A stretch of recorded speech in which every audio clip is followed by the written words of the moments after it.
Sleeping Dogs blends open-world gameplay with martial arts combat, and it is an underappreciated gem with a gripping undercover cop story. Set in a vibrant Hong Kong, where gameplay like driving and melee combat is satisfying, as it borrows certain elements from GTA and Arkham games.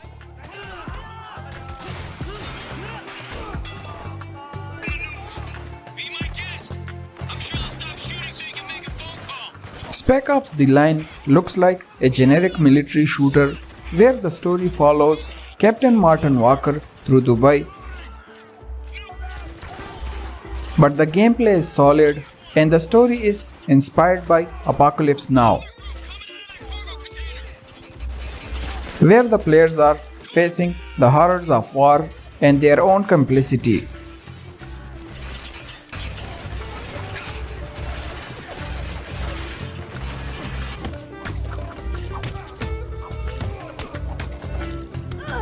Arkham City is a masterclass superhero game that grants players full freedom to be the Dark Knight. The combat and traversal are refined and the story is packed with villains. Other than that, the side quests and puzzles are also one of the best in the series.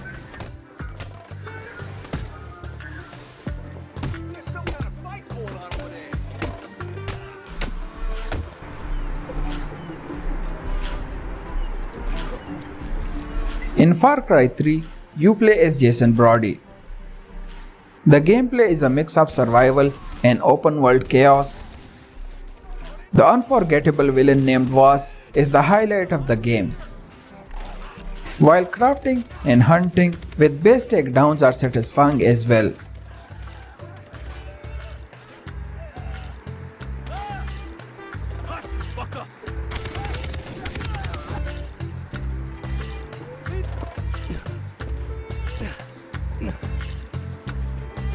Borderlands 2 refines everything with a cast of hilarious characters. Gunplay feels snappier with procedurally generated weapons. The RPG systems and class abilities makes it a looter shooter with real legs. With an unrelenting villain named Handsome Jack, it's a wild, explosive ride across Pandora.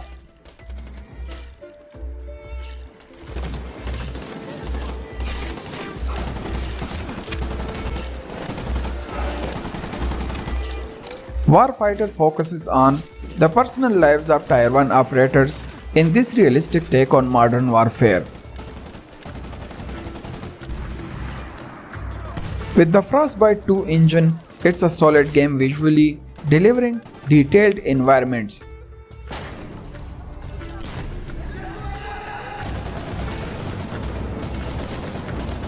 Social event for the high and mighty. See the noble Lord Protector get his head chopped off. Dishonored pushes the players in the city of Dunwall, where you have the freedom to complete missions through stealth or chaos. You play as Carvo with supernatural powers and gadgets. With creative level design and atmosphere, the game is a shining example of immersive sim design.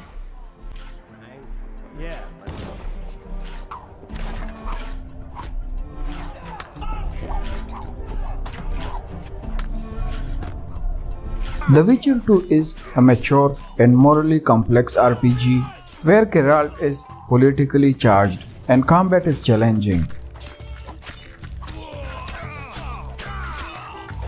With rich world and characters, the game offers meaningful exploration and impactful decisions.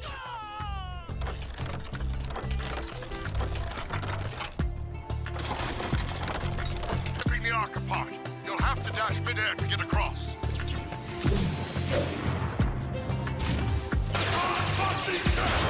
Fall of Cybertron is a high point for Transformers game series, which delivers an emotional, action-packed farewell to the Autobots' homeworld. Open up! We got Bumblebee! The combat is satisfying and the campaign lets you play as multiple characters.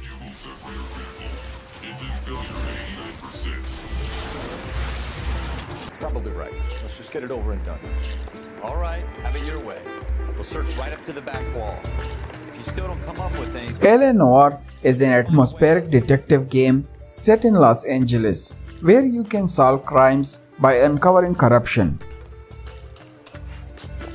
You play as Cole, and the story is slower paced than most games. Think of it as interactive noir cinema.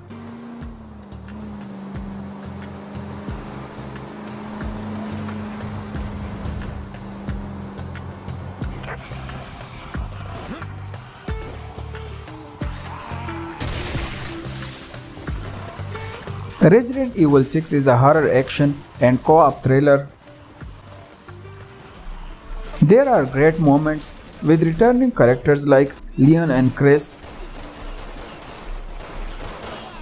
There are some horror-focused chapters, but overall it leans too heavily into action. We can't hold them up. Retrieving 7-3. HQ to Echo. Requesting immediate status update. What's going on? We're over.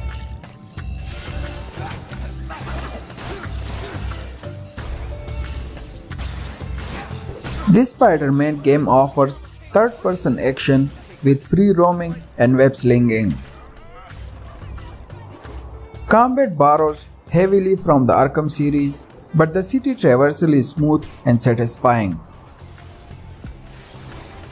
Still, the story is decent and the swinging feels great.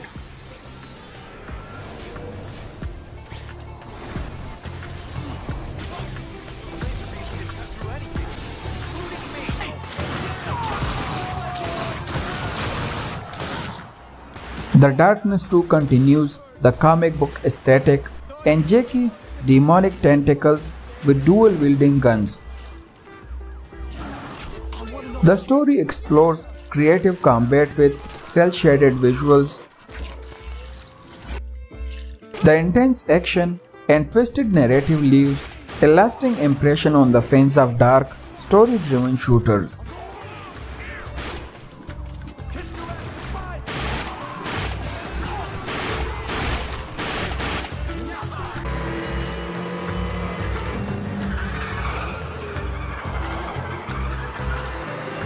Need for Speed The Run blended the high-octane racing with a cinematic, story-driven experience. The story revolves around a cross-country race from San Francisco to New York. It was a unique entry with Frostbite 2 engine in the franchise, which delivered some visually stunning racing experiences.